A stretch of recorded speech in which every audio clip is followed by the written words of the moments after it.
जय हो।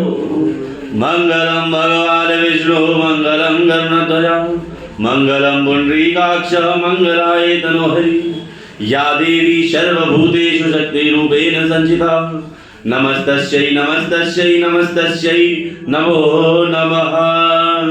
बोल काशी महारानी की जय, बोल मदन मोहन सरकार की जय। इति श्री मोक्षदा एकादशी व्रत महात्म प्रारंभ। बोले काशी महारानी की जय। श्री युधिष्ठिर जी कह रहे हैं कि हे भगवान, आप सबको सुख देने वाले हो, जगत के पति हैं, इसलिए मैं आपको नमस्कार करता हूं। कृपा कर कर मेरे एक संशय को दूर कीजिए। मार्गशीर्ष माह के शुक्ल पक्ष के एकादशी का नाम क्या है? उस दिन कौन से देवता की पूजा की जाती है और उसकी विधि क्या है? भगवान, मेरे इन प्रश्नों का उत्तर देकर मेरे संदेह को दूर कीजिए। अब भगवान श्री कृष्ण जी कह रहे हैं कि हे राजन, आपने अत्यंत उत्तम प्रश्न किया है और आप ध्यान पूर्वक सुनिएगा। मार्गशीर्ष माह के शुक्ल पक्ष की एकादशी का नाम मोक्षदा है और वह मोक्षदा के नाम से प्रसिद्ध है। इस दिन श्री दामोदर भगवान की पूजा धूप दीप नैवेद्य आदि से भक्ति पूर्वक करनी चाहिए। अब मैं एक पुराणों की कथा कहता हूं। इस पर एकादशी व्रत के प्रभाव से नरक में गए हुए माता पिता पुत्र आदि को स्वर्ग की प्राप्ति होती है। एकादशी का व्रत इतना सफल होता है और आप ध्यान पूर्वक सुनिएगा।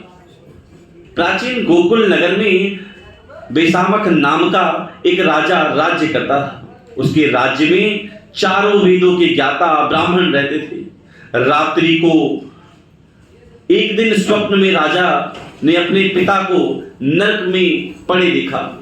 अब उसको स्वप्न में बड़ा आश्चर्य हुआ और प्रातः काल होते ही वह ब्राह्मणों के सामने अपनी सब स्वप्न को कथा कहने लगे हैं।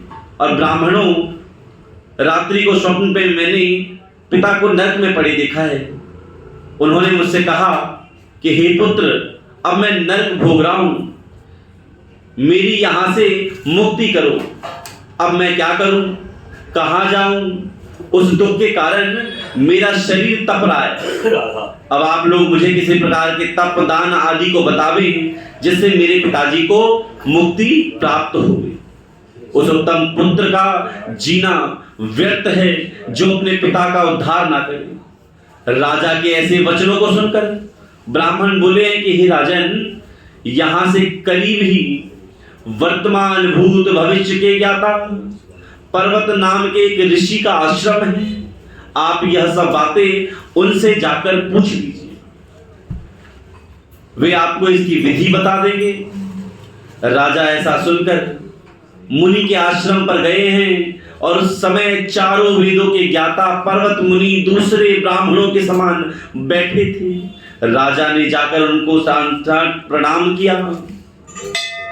पर्वत मुनि के उससे सागोपांग कुशल क्षेम पूछी।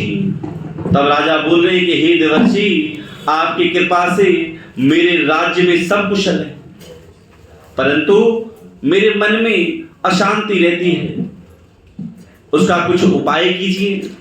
अब ऐसा सुनकर पर्वत मुनि ने एक मुहूर्त लिए, नेत्र बंद कर लिए और भूत भविष्य को विचारने लग गए और फिर बोलते हैं कि हे राजन, मैंने गोग अर्थात योग बल के द्वारा तुम्हारे पिता के समस्त कुकर्मों का ज्ञान प्राप्त किया। उन्होंने पूर्व जन्म में कामातुर होकर सूत के कहने पर एक स्त्री को ऋतुदान मांगने पर भी नहीं दिया और उसी पाप के कर्म के फल से तुम्हारे पिता को नरक में जाना पड़ा है। तब राजा कह रहे हैं कि हे भगवान, मेरे पिता के उद्धार हेतु आप कोई उपाय बतलाइए। तब पर्वत मुनि कह रहे हैं कि हे राजन, मार्गशीर्ष माह के शुक्ल पक्ष में जो एकादशी आती है, उस एकादशी को आप उपवास करें, पुण्य अपने पिता को संकल्प छोड़ देवें और उस एकादशी के पुण्य के प्रभाव से अवश्य ही आपके पिता की मुक्ति होगी। मुनि के वचनों को सुनकर राजा अपने महल को आया और कुटुंब सहित मोक्षदा एकादशी का उपवास किया। उस उपवास के पुण्य को राजा ने अपने पिता को संकल्प कर छोड़ दिया और उस पुण्य के प्रभाव से राजा के पिता को मुक्ति प्राप्त हुई और वह स्वर्ग में जाते हुए अपने पुत्र से कह रहे हैं कि हे पुत्र, तेरा कल्याण हो। यह कहकर स्वर्ग को चला गया। मार्गशीर्ष माह के शुक्ल पक्ष की मोक्षदा एकादशी का व्रत जो करते हैं उनके समस्त पाप नष्ट हो जाते हैं, अंत में स्वर्ग लोक को जाते हैं। और इस व्रत से पढ़कर अर्थात बढ़कर मोक्ष देने वाला दूसरा कोई भी व्रत नहीं है।